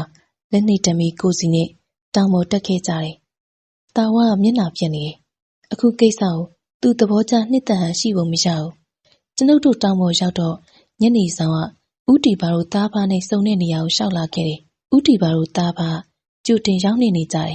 တာဝါဦးတီပါတို့သားဖားကိုတွေ့တော့ကျွန်ုပ်နောက်ကိုဝင်ကက်နေတယ်လာမလာပါမလားလို့မောင်ဖိုးတည်ရဲ့တော်သေးတာပေါ့ပေးထားပြီးသားကလေးကိုဖြစ်အောင်တော့လုပ်ရမှာပေါ့ ကျွန်ုပ်တို့ဘယ်ရက်ကိုသွားကြရမလဲ။ဥရုသားကအရှိရနေလမ်းပြပါမယ်။သွားရအောင်မဖို့တင်။ဥတီပါနဲ့တီတာတို့သားဖရှိရနေလျှောက်သွားကြတော့ကျွန်ုပ်နဲ့တာဝနောက်ကလိုက်ခဲ့ကြတယ်။ဥတီပါတို့ကတောအတွင်းဝင်ပြီးတခြားတောင်တစ်ဖက်ကနေဆင်းပြီးတော့သွားနေတယ်။ဘယ်ရက်ကိုသွားမှန်းမသိပေမဲ့ကျွန်ုပ်ဖြစ်လာသမျှရင်ဆိုင်မှုတွေးထားပြီးမှကြောက်လန့်စိတ်မထားတော့မင်းပုံးတောင်ကနေကျွန်ုပ်တို့ဆင်းလာကြတဲ့အချိန်တခြားသောတောင်တစ်လုံးစီကိုဥတီပါတို့သားဖသွားရင်စမ်းကြောင်းလေးတစ်ခုအနီးရောက်တဲ့အချိန်ရက်လိုက်ကြတယ်။ဟိုးတောင်ကြီးမှာဂူပေါက်တစ်ခုရှိနေတယ်မောင်ဖိုးတီ။ဥတို့လိုက်မပို့နိုင်တာစိတ်မရှိပါနဲ့။ဥတို့ကသတ်မှတ်နေပြီကြော်လို့မရလို့ပါ။အဆင်ပြေပါတယ်ကျွန်ုပ်သွားလိုက်ပါမယ်။အဆအဆအရာရာဂယုစိုက်ကြပါ။လှိုင်ကူထဲမှာမကောင်းဆိုးဝါးတွေကိုသတိထားပါ။ဓာတ်တော်လက်ထဲကိုရောက်ရင်တော့မကောင်းဆိုးဝါးတွေမနှောက်ယှက်နိုင်တော့ပါဘူး။ဥတီပါတို့သားဖစမ်းကြောင်းအနီးရှက်ပြီးတော့သူတို့သတ်မှတ်နေပြီကြော်လို့မရကြောင်းထူးဆန်းတဲ့စကားဆိုလာတယ်။ကျွန်ုပ်နဲ့တာဝစမ်းကြောင်းတစ်ဖက်ကိုကူးလိုက်ကြတယ်။သူတို့စကားပြောတာတွေအစားတမျိုးကြီးပဲဗျ။ကျွန်တော်စိတ်ထဲတမျိုးကြီးပဲဗျာ။လှည့်ပြန်ရအောင်ကိုကြီးဖို့တည်းရောက်တောင်ရောက်နေပြီပဲတာဝရဲ့ရှေ့ဆက်သွားကြရအောင်ပေါ့။တခုခုအနေရတွင်ကျွန်ုပ်မင်းရှိရနေရှိနေပါမယ်။တာဝဥတီပါတို့စမ်းကြောင်းတစ်ဖက်မှာရက်ကြံနေကြတာကိုသဘောမကျဟန်ပြောပြီးတော့ပြန်လှည့်လူကြောင်းပြောတော့ကျွန်ုပ်တာဝကိုချော့မော့ထားရတယ်။ကျွန်ုပ်ကတောင်ကြီးကိုရောက်ချိန်မှာလှိုင်ကူကိုလိုက်ရှာတော့နှွေးပင်တွေအပေါ်ကနေကျပြီးပိတ်နေတဲ့လှိုင်ကူတစ်ခုကိုတွေ့လိုက်ရတယ်။အဲ့ဒီအချိန်မှာအမလေးဗျာမကြောက်ပါနဲ့ကျုပ်ခမည်းတော်အကူအညီပေးဖို့ရောက်လာတာပါ။မင်းမတူလေဘာလို့ကျွန်ုပ်တို့ကူညီချင်တာလဲ။ကျွန်ုပ်တို့လှိုင်ကူအနီးကိုရှောက်လာတဲ့အချိန်ဘုံကနေအတန်နဲ့အတူကျွန်ုပ်တို့ရှေ့တစ်ပင်ပေါ်ကနေလူတယောက်ခုန်ဆင်းလာတော့ကျွန်ုပ်ရင်ထဲထိပ်ပြီးတနက်နဲ့ထိုးချိန်လိုက်တယ်လို့တာဝါလည်းကြောက်လန့်စွာအော်တန်ပြုတ်လိုက်တယ်။မိသွေးလိုမျိုးအသားရည်နဲ့မှောင်ပြီးအပေါ်ပိုင်းဗလာချင်းပြီးတော့ခရောင်းမြောင်ကြိုက်ထားတဲ့သူတယောက်ကိုတွေးလိုက်ရပြီးအဲ့ဒီသူကကျွန်ုပ်တို့ကူညီမယ်ဆိုလို့အံ့ဩရတယ်။ခမည်းတော်အရင်တော့ဇလန်းတစ်ပုတ်ပြောပြခြင်းတယ်။အရင်တော့မုတ်ဆိုးတယောက်ဒီနေရာတောပတ်ဝန်းကျင်မှာအမဲလိုက်နေခဲ့တယ်။ဒီနေ့တော့မကောင်းဆိုးဝါးတကောင်ထိမ့်ချုပ်တာခံရပြီးငလင်ကြောင်မြေခနေတဲ့ဇီရီတော်ဓာတ်တော်ကိုယူလာပြီးတော့လှိုင်ကူတနေရာမှာထည့်ထားခဲ့တယ်။သူကအဲ့ဒီအာကုသို့ကြောင့်တည်တဲ့အထိမကျွတ်မလွတ်တဲ့ဘဝနဲ့နှစ်ပေါင်းများစွာဝစ်ကြွေးခံနေရတယ်။ပြောရရင်သူ့အတွက်ဝစ်ကြွေးကြအောင်လို့ဓာတ်တော်ထားရနေရအောင်ခမည်းတော်လိုက်ပို့ပေးပါစေ။အသားမဲမဲလူကထူးဆန်းတဲ့စကားကိုဆိုလာတော့ကျွန်ုပ်အံ့ဩရတယ်။အဲ့ဒီသူကဖျားဓာတ်တော်ကိုယူသွားသူနဲ့ဘလို့များဆက်ဆက်နေလဲမဆိုနိုင်။ကျွန်ုပ်ကအဲ့ဒီလူပုံစံကိုကြည့်လိုက်တော့ကျွန်ုပ်တို့အန္တရာယ်ပြုမဲ့ဟန်ပန်ကိုမတွေ့ရလို့အဲ့ဒီလူရဲ့အကူအညီကိုယူဖို့ဆုံးဖြတ်လိုက်တယ်။ကောင်းပြီကျွန်ုပ်တို့ကိုလမ်းပြပေးမယ်ဆိုရင်လေရှီရလမ်းပြပေးပြီတော့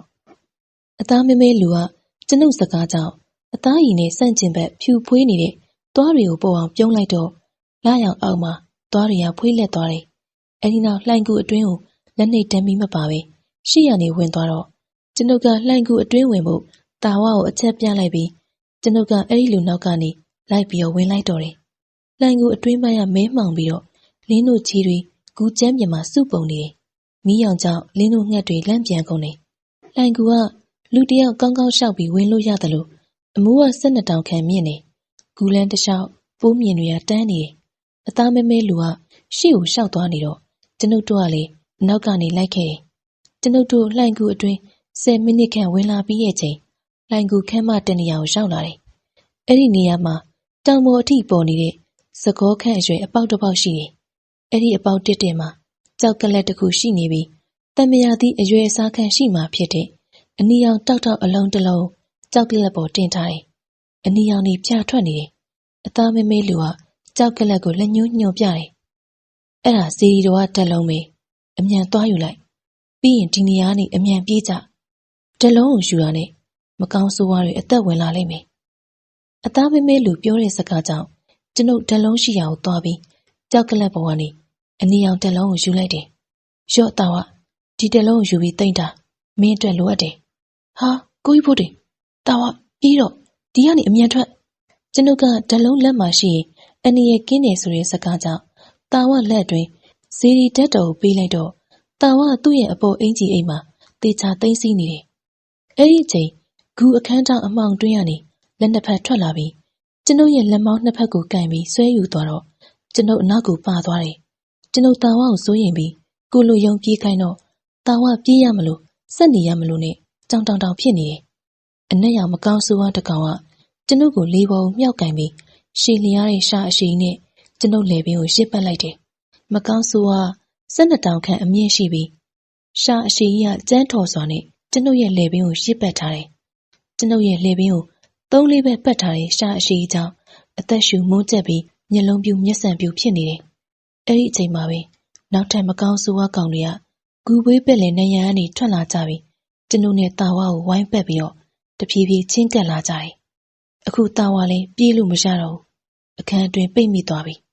အဲ့ဒီအချိန်အပေါ်မြင့်တက်လာတဲ့လှမလာရောင်ကတောင်ထိပ်အပေါက်ကနေဂူကျမ်းပြင်ကိုကျဆင်းလာတယ်ဓာတ်တော်ကိုလာရောင်တက်မှာအလင်းပြလိုက်အသားမဲမဲလူရဲ့အော်ပြောတံကိုမျက်လုံးတွေပြဝေနေတဲ့ကြားကနေကျွန်ုပ်ကြားလိုက်ရတယ်ရုတ်တရက်ကျွန်ုပ်ကိုထိန်းချုပ်ထားတဲ့လက်နှစ်ဖက်ကပြေရော့သွားခြင်းနဲ့အတူလဲပင်ပေါ်ပတ်ထားတဲ့ရှားလည်းပြေရော့သွားတော့ကျွန်ုပ်အောက်ကိုပြုတ်ကျသွားပြီးပလက်လဲပြီးတော့အသက်ကိုခက်ခဲပိန်ပန်းစွာရှူနေရတယ်ကိုကြီးဖို့တင်ကျွန်ုပ်ကိုပွေပြီးစိုးရိမ်တကြီးအော်ခေါ်နေတဲ့တာဝတန်ကိုကြားနေရတယ်ခဏတာမြအသက်ကိုအငမ်းမရရှူလိုက်ပြီးခေါင်းတွင်းကြည်လင်သွားပြီးတော့ပြဝေနေတဲ့မျက်လုံးတွေလည်းတဖြည်းဖြည်းကြည်လင်လာတယ်မကောင်းဆိုးဝါးတွေရောတာဝဘာတွေဖြစ်သွားပြီလဲမရှိတော့ဘူးကိုကြီးဖို့တင်အားလုံးပျောက်သွားပြီဒီတက်တော်ရဲ့ကျေးဇူးကြောင့်ပဲကျွန်ုပ်ရုတ်တရက်ထလိုက်ပြီးပဝင်းကျင်ကိုလှည့်ကြည့်လိုက်တော့ဘာမကောင်းဆိုးဝါးမှမတွေ့ရလို့နားမလည်နိုင်စွာနဲ့တာဝါကိုမိလိုက်တော့တာဝါလက်တွင်းကင်ထားတဲ့တက်တော်ကိုပြရင်းနဲ့ပြောလာတယ်ဘလို့တွေဆက်ဖြစ်သွားတာလဲပြောပြပါအောင်တာဝါရဲ့ကျွန်တော်လဲဟိုအသားမဲမဲလူပြောတဲ့စကားကြောင့်ကြံရမရဖြစ်နေတာကနေဓာတ်တော်လာရောင်အလင်းရောင်အောက်ကိုပြလိုက်တော့အနီရောင်အလင်းတန်းတွေကတခန်းလုံးပြည့်သွားပြီမကောင်းဆိုးဝါးတွေလည်းအဲ့ဒီအလင်းနဲ့ထိရဲ့ချိန်အားလုံးပျောက်ကုန်တာပဲဒါနဲ့အဲ့ဒီအသားမဲမဲလူရောဘယ်ရောက်သွားလဲမသိဘူးကိုကြီးအခန်းထဲမကောင်းဆိုးဝါးတွေရှင်းသွားတယ်လို့သူ့ကိုလည်းမတွေ့ရတော့ဘူးဒါဆိုရင်တော့သိကြပြီဒီလူလဲပရလောကသားမို့လို့ဓာတ်တော်အရာအောက်ကိုသူ့ပါပျောက်သွားတာနေမယ်သူကပရလောကသားဆိုပေမဲ့ကျွန်တော်တို့တောက်လျှောက်ကူညီခဲ့တာနော်သူ့ကြောင့်ကျွန်တော်တို့မသေးတာပြောရမယ်တစ်ချိန်ကမကောင်းဆိုးဝါးထိမ့်ချုပ်ခံရပြီးဓာတ်တော်ကိုယူခဲ့တာသူများဖြစ်နေမလားမသိဘူးနော်အဲ့ဒါကြောင့်ဓာတ်တော်ကိုရအောင်ကူညီပေးသွားတာနေမှာကျွန်ုပ်နဲ့တာဝဂူဝကနေထွက်လာရင်အသားမဲမဲလူเจ้าကိုပြောလာကြတယ်ကျွန်ုပ်ကသူ့ကြောင့်မသေးရခြင်းအတွက်စိတ်တွင်ကျေးဇူးတင်နေမိတယ်ဘလို့လဲမောင်ဖို့တေအစဉ်ပြေလာကြရဲ့လားဓာတ်တော်ရလာပါပြီဦးလေးဝမ်းသာလိုက်တာကွယ်မောင်ဖိုးတီတို့ဘေးကင်းကင်းပြန်နိုင်တာရောဓာတ်တော်ပြန်ရတဲ့အတွက်ရောတကယ်ဝမ်းသာပါတယ်မောင်ဖိုးတီကိုပဲနောက်ထပ်အကူအညီတောင်းစရာတစ်ခုရှိသေးတယ်ဟုတ်ကဲ့ဘာများပါလိမ့်ဓာတ်တော်မောင်ဖိုးတီပဲတိမ့်ထားပါနောက်ပြီးတော့ဒီရတနာပစ္စည်းတွေကိုယူပြီးစီရီတော်အသစ်တစ်ဖန်ပြန်လေတီးပေးပါဦးတို့သွားလိုက်ပါဦးမယ်ကျွန်ုပ်တို့ပြန်လာတာကိုမြင်ပြီးဦးတီပါတို့သားပါပျော်သွားကြတယ်ဓာတ်တော်ရလာမှန်းသိတဲ့အချိန်ပူပြီးတော့ဝမ်းသာအားရရှိနေကြတယ်ဒါပေမဲ့ဓာတ်တော်ကိုကြည့်ုံသာကြည့်ပြီးကျွန်ုပ်လက်မှာအပ်ခဲ့ပြီးတော့နောက်ထပ်ဂရိပန်အိတ်ရှုံလေးတစ်ခုပေးလာတယ်အဲဒီနောက်ကျွန်ုပ်ကိုနှုတ်ဆက်ပြီးတော့သားဖနှစ်ယောက်တော်တွင်ဝင်သွားကြတယ်ကျွန်ုပ်တို့ကဦးတီပါပေးခဲ့တဲ့အိတ်ရှုံလေးကိုဖြည့်ကြည့်လိုက်တော့ပါဇက်အဟောင်းသားဖြစ်ပြီးမယုံကြည်နိုင်အောင်ဖြစ်သွားရတယ်အိတ်ရှုံလေးအတွင်းမှာရှိနေတာရွှေငွေကြောက်တံပရက်များတွေဖြစ်နေတာကြောင့်ပဲလာရောင်အောက်မှာရွှေငွေကြောက်တံပရက်များတွေကအယောင်တက်လက်လက်ထွက်နေတော့တယ်အဲ့ဒီအဖြစ်တွေဖြစ်ပြီး3 လခန့်အကြာမင်းပုံးတောင်စီရီတော်ကျွန်ုပ်တို့ညောင်ကိုင်းရွာသားတွေစုပေါင်းပြီးတော့ပြုပြင်ကြတယ်ကျွန်ုပ်ကကြုံလာသမျှအဖြစ်တွေကိုရက်ရွာလူကြီးထံပြောပြပြီးသားမို့ရွာလူတွေကကျွန်ုပ်နဲ့တာဝကြုံလာသမျှကိုနားထောင်ပြီးတန်တော်ဖြစ်နေကြတယ်ကျွန်ုပ်နဲ့ရွာလူကြီးကရတနာပစ္စည်းတွေကိုထုခွဲရောင်းချပြီးစီရီတော်ကိုပြုပြင်ပြီးတော့ထီတော်အသင်းမှာဓာတ်တော်ထည့်သွင်းပြီးတော့ထီတော်တင်ကြတယ်စီရီတော်ပြီးတဲ့အထိငွေကြေးတွေကအလွန်ပိုရှမ်းနေသေးတော့အနီးအနားကျေးရွာတွေကိုအားလုံးဖိတ်ပြီးအလှပွဲကျင်းပကြတယ်အလှပွဲကာလမှာထူးခြားမှုတွေကြုံရတယ်ထမင်းဟင်းချက်ပြုတ်ဖို့ထင်းတွေကညပိုင်းချက်ပြုတ်မဲ့နေရာကိုရောက်နေတာတော်ဟင်းအသီးနှံတွေလည်းရောက်နေခြင်းပဲဖြစ်တယ်ရေစက်ချအမျှပေးဝေရအောင် ကျွန်ုပ်တို့တခါမှမတွေ့ဘူးမမြင်ဘူးတဲ့သူတွေကရှေးခေတ်အဝတ်စားတွေဝတ်ဆင်ပြီးတော့ရောက်လာကြတယ်။ပြီးတော့အများနဲ့မလျှော်ဘဲနဲ့ခက်လန့်လန့်တောဆက်မှာထိုင်ပြီးတရားနာကြတယ်။ကျွန်ုပ်ကဥတီပါတို့သားဖကိုလိုက်ရှာပြီးမိလူအုပ်ကြီးနဲ့ရောပြီးတောအတွင်းဝင်သွားတော့မှပဲတွေ့လိုက်ရတော့တယ်။ဥတီပါတို့သားဖမျက်နှာကြည်နဲ့ပြုံးရွှင်စွာနဲ့ကျွန်ုပ်ဘက်ကိုလှည့်ပြီးပြုံးပြပြီးတော့တောအတွင်းဝင်သွားကြတော့တယ်။မင်းပုံးတောင်ကအခုတော့ရွှေရောင်ပြောင်ပြောင်နဲ့ကြီးညိုပွဲတက်ပဲစွာတည်ရှိနေတယ်လို့ကျွန်ုပ်တို့ရွာသားတွေရှင်းလင်းထားမှုကြောင့်တောကပြောင်ရှင်းနေတယ်လို့ဖျားပေါ်တက်ဖို့လှေကားဆောင်တန်းလဲရှိနေပြီကျွန်ုပ်ဘိုးတင်လေပရလောကသားတွေကျေးဇူးကြောင့်ဖျားတရားမှာလှုပ်အားငွေအားပါဝင်ပြီးတော့အလူရှင်အဖြစ်ပါဝင်ရတဲ့အတွက်ကြည်နူးပီတိဖြစ်လျက်ရှိနေတော့တယ်ဇလန်းလေးကတော့ဒီမှာပဲပြီးဆုံးသွားပါပြီနားဆင်ပေးခဲ့တာအားလုံးပဲနှစ်သက်မယ်လို့မျှော်လင့်မိပါတယ်နားဆင်ပေးခဲ့တဲ့ပရိသတ်များအားလုံးကိုကျေးဇူးတင်ပါတယ်ရှင်